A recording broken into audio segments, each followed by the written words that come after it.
Os inúmeros fatores, né, que atualmente nós vivenciamos na sociedade têm acabado, né, de levar ali muitos jovens a, infelizmente, cometer o suicídio. De fato, tem despertado muita atenção do movimento espírita, sobretudo do movimento jovem espírita. Como eu mencionei, a porta de entrada, muitas vezes, na doutrina para o jovem é via o movimento do jovem espírita. Então, nesse sentido, né, obviamente, isso aí, durante a pandemia, infelizmente, ele ficou aí deficiente nesse movimento, mas até anteriormente esse período pandêmico, nós tínhamos algumas atividades, sobretudo aqui na cidade de Viçosa e na região, de acolhimento e de fato ali um projeto que viesse ali a esclarecer, a acolher sobre evitando, né, que haja esse grande equívoco de muitos jovens, que é a porta do suicídio, né? Então, de primeiro momento, obviamente, é via esses atrativos ali, algo que estimulasse as percepções, que tocasse os sentidos, levando informações sobre a doutrina espírita.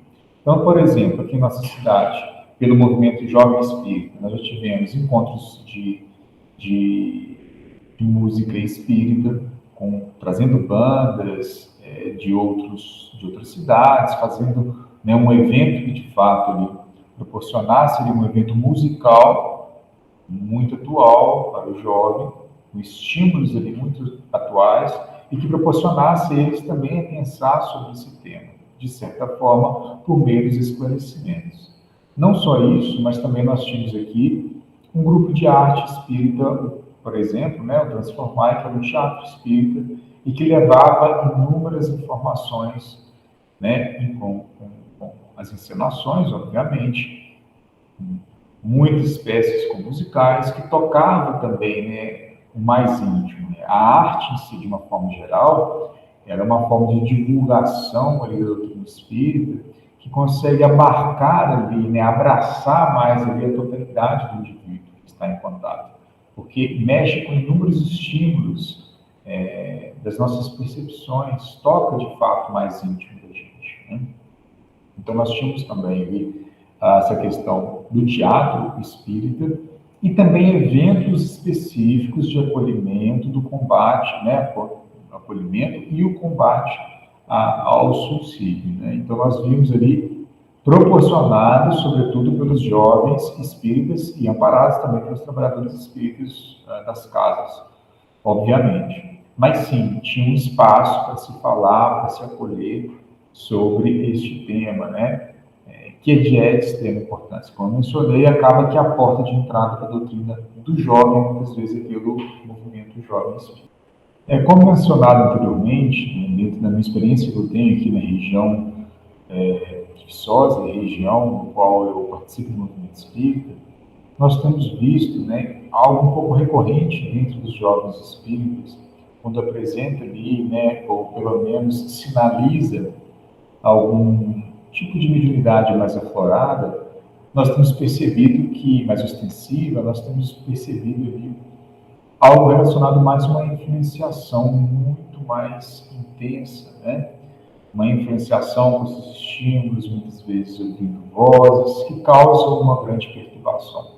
Nós já sabemos que quando, né, a mediunidade ela aflora ou se torna um pouco mais intensa para aquele indivíduo que não conhece a doutrina espírita, isso é um fator de grande desequilíbrio, de grande desordem mental, e muitas vezes de até sofrimento, por não ter o conhecimento adequado para isso. Então nós temos visto também, né, que uma porta de entrada, ou pelo menos de procura, na verdade, né, o estímulo de procura da doutrina espírita pelo jovem, ele tem sido muito relacionado à questão da mediunidade.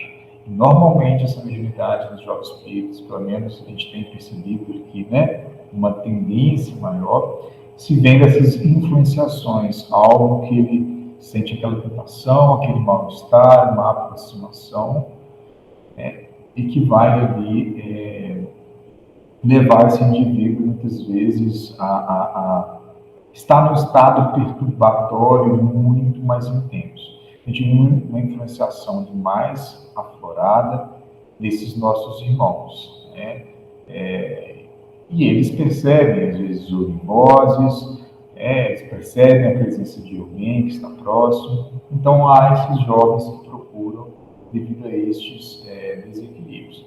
Interessantemente, né, como eu mencionei, nossa casa nós estamos voltando, retornando aqui ao presencial. Nós abrimos um estudo específico, né, da mediunidade, iniciamos agora, o livro dos médios, e nós vimos uma procura grande, sobretudo de jovens, e relatando experiências similares a essas, né? Que tem sentido uma aproximação, uma presença, uma influência, que tem ouvido vozes também, né?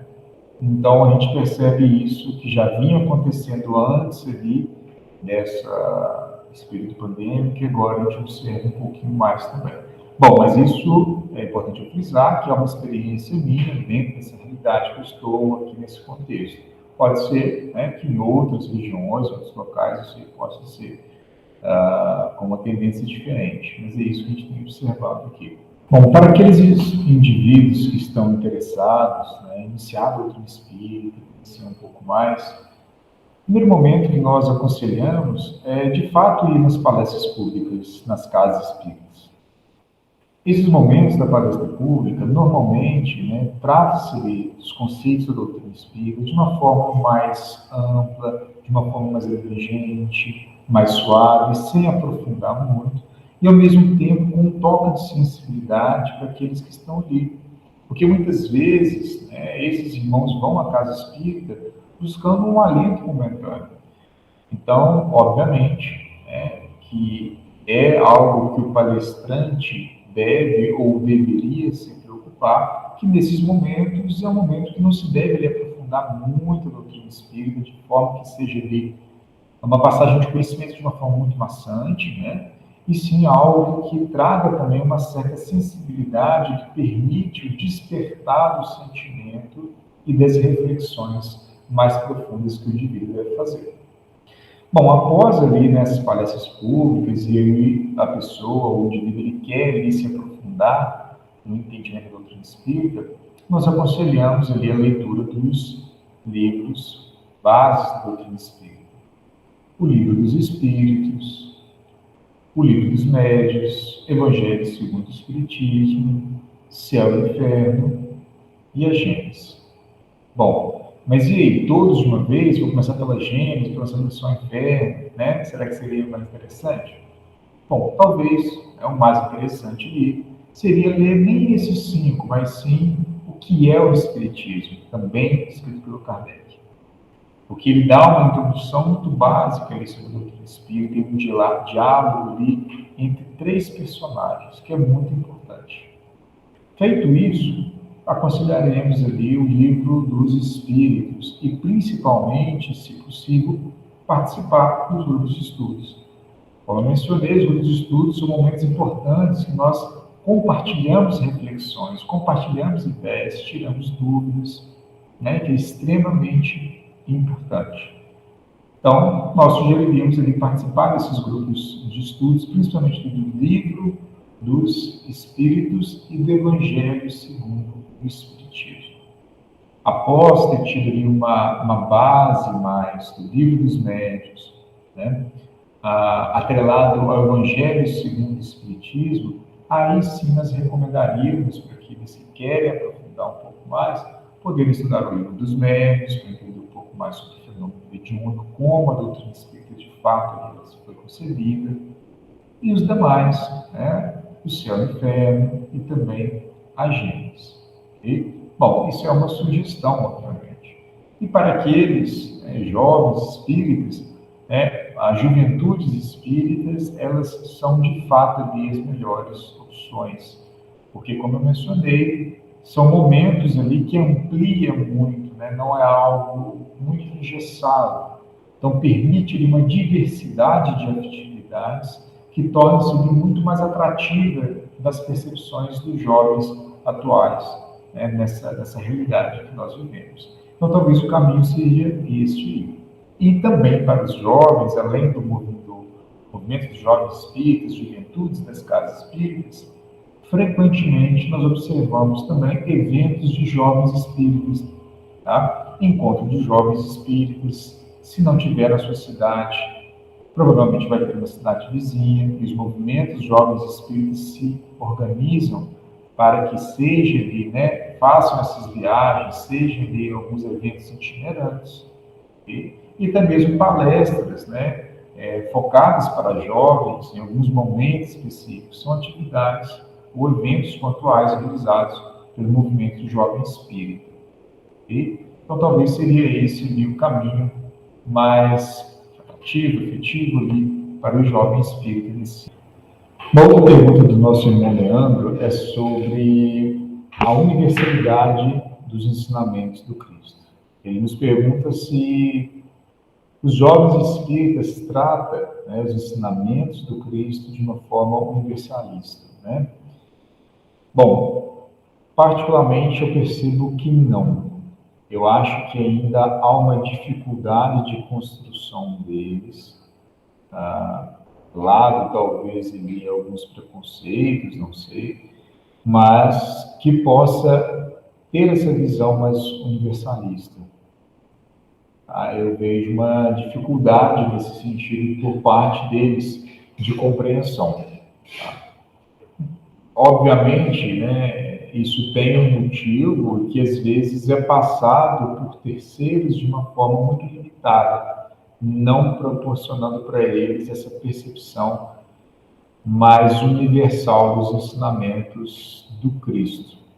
Então ainda há uma certa dificuldade no avanço da compreensão deles. Nesse sentido, é uma percepção minha, apesar de eles serem extremamente questionadores, extremamente confrontadores com as informações, ainda eu acho que não se fez uma base sólida nesse sentido dessa percepção mais universal dos ensinamentos do Cristo. Bom, e aí nosso irmão Leandro faz uma pergunta extremamente interessante. Eu gostei muito dele ter feito essa pergunta, no qual ele questiona, né, sobre essa questão que se há ali, principalmente por parte dos trabalhadores da casa espírita, um estudo junto com os jovens espíritas, de forma integrada com outros segmentos espiritualistas, principalmente aqueles que são bem atuantes aqui no Brasil, como os movimentos umbandistas e do candomblé. Bom, não é feito. Eu digo mais, isso não é feito nem nos trabalhadores que não são os jovens, né? Nem nos trabalhadores ali já antigos, permanentes da casa. Na verdade, eu percebo ainda que há um grande preconceito, apesar que muitas vezes na fala se faz uma demonstração de não haver preconceito, né? Ou de não haver ali nenhuma fala que vai em detrimento a esses outros segmentos religiosos, mas que de fato, no fundo, há um certo preconceito. Então, não consegue fazer uma comparação ali, pontes de contato. Pelo contrário, só consegue fazer distinções do que o Espiritismo não é o Candomblé por causa disso, o Espiritismo não é a Umbanda por causa disso. Mas os pontos de contato, isso não é feito. Né? Esses pontos de interseção não é feito. E eu acho que é de extrema importância isso acontecer justamente para desconstruir esse preconceito estrutural que tem, de certa forma, e que não há de ter, não tem por que isso acontecer. Então, se isso não há uma profunda compreensão com os trabalhadores da casa, de forma alguma isso vai ter para aqueles jovens que estão entrando. Então, se eles não estão preparados, eles não vão conseguir acolher nessa diversidade também religiosa que existe no nosso país. E isso é um ponto fraco também que nós podemos perceber dentro das casas espíritas. Algo que não se fala muito claramente, que tenta desviar o assunto, que tenta ali apenas separar, mas em nenhum momento ali mostrar os pontos de interseção. Fala-se que tem que ter o respeito, e de fato temos que ter, mas também nós temos que compreender, porque só compreendendo nós temos uma base de fato para podermos ali, se for para distinguir e para mostrar os pontos de interseção, que isso de fato dá uma valorização para todos os segmentos religiosos. Então, é algo que de fato eu não tenho observado, tanto na minha casa, quanto que eu participo, quanto outras casas, e nem aqui de Viçosa, e nem também de outras cidades aqui da região, infelizmente. Já caminhando para o fim das perguntas, meu amigo pergunta, pede, na verdade, para fazer um comparativo de mim, né, Rafael, antes e depois de me envolver ali com a doutrina espírita.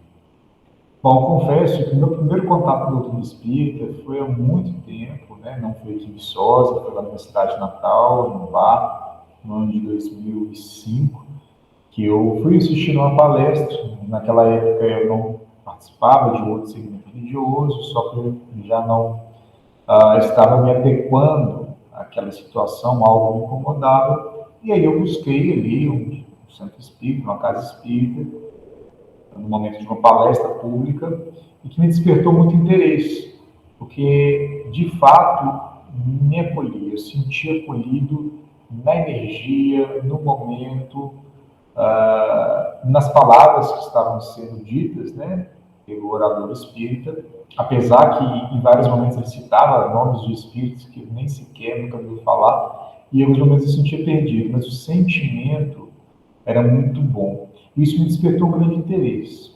No ano seguinte, eu vim aqui para Viçosa e aí eu comecei a participar também das palestras públicas daqui. E eram muito boas, né? Eu vim aqui para poder estudar, mudei para Viçosa para poder estudar no meu curso de graduação. E aí eu participava nos domingos, nas palestras públicas, me sentindo muito bem. Só que ainda eu estava naquela sintonia ainda de jovem, universitário, né? Então estava muito desequilibrado em vários momentos. E algo sentia dentro de mim que eu precisava de mais. Até que chegou no momento que eu comecei a participar dos estudos, justamente ele, do estudo do Livro dos Espíritos. E eu fui, então, me sentindo bem, a gente discutia, conversava, aquilo foi me esclarecendo. E aí eu percebi um momento de algo muito natural, que algumas coisas que eu pensava, elas poderiam ser diferentes. Eu percebi que algumas coisas que eu fazia, muitas vezes sem pensar, eu não tinha obrigatoriedade de fazer, tinha que pensar em mim, não pensar em outro. E perceber também o quanto certas atitudes, certas formas contínuas ou rotineiras de pensar me faziam mal. E aí, nesse momento, eu tentei iniciar ali, né, e estou ainda no processo árduo para isso, de uma mudança de conduta. É um exercício contínuo. Nós, ainda como espíritos imperfeitos, espíritos milenares que nós somos, né, nós ainda carregamos muitas dificuldades. Então, eu comecei a tentar fazer esse movimento. Nesse meio tempo, eu passei tive uma doença, né? Tive um câncer na tireoide, e que aquilo eu fiquei muito preocupado no início, porque eu não sabia o que ia ser. É um momento de aflição, de angústia, de medo do futuro muito grande. Só que eu lembrava aí dos ensinamentos da doutrina espírita. E é interessante que isso foi essencial, como se eu tivesse construído uma base dentro de mim. Que aí eu busquei ali uma fortaleza, né? Eu senti uma presença perto de mim. Eu não sou médio extensivo, né? Mas eu sentia sempre uma presença, eu sentia uma convicção que ia dar certo. Isso me ajudou demais durante todo esse processo. Após isso, então, após eu fazer os tratamentos, né, relacionados a esse câncer, e eu estar ali, né, mais bem disposto, né, com saúde, eu voltei ali, de fato, a poder me envolver mais e mais com o movimento. Então, como eu mencionei, hoje eu estou lá com trabalhador da casa, estou ali numa busca constante ali por um aperfeiçoamento pessoal, mas eu posso dizer que o Rafael de antes e de hoje, ele é talvez a palavra seja mais consciente com as responsabilidades. Não vou falar que eu sou acerto todas as vezes, sou perfeito de longe que eu sou, né? Pelo contrário, eu ainda erro muito e muito, mas eu sou consciente no sentido que se eu errei, eu vou ser responsabilizado por isso, em um momento ou outro. E antes de eu errar, quando eu tenho a possibilidade de pensar, me vem à cabeça, mas se eu fizer isso, eu vou ser responsabilizado. Então, nos dá uma percepção de consciência, de sermos senhores do nosso destino muito maior. E, interessantemente, que a gente consegue ter uma visão do mundo muito diferente, muito diferente. É uma visão muito mais ampla, é como se a gente estivesse ali entre montanhas e nós estamos ali subindo uma montanha e toda vez que a gente olha para o lado, a gente vê ali uma visão mais ampla, mais de cima das coisas. E não aquela visão limitada que a gente tinha lá na base da montanha. Então, eu posso dizer que eu estou nessa caminhada aí, e essa grande diferença do Rafael antes e depois é um Rafael mais consciente com os seus erros e também com os seus acertos, porque todos nós temos acertos também. Nós estamos acertando, conquistando também, nós temos as nossas conquistas. Nós estamos na jornada. Ok? Bom, muito obrigado, pessoal, pela atenção. Agradeço o Leandro aí também pela oportunidade de a gente estar conversando um pouquinho e refletindo alguns pontos. E obrigado.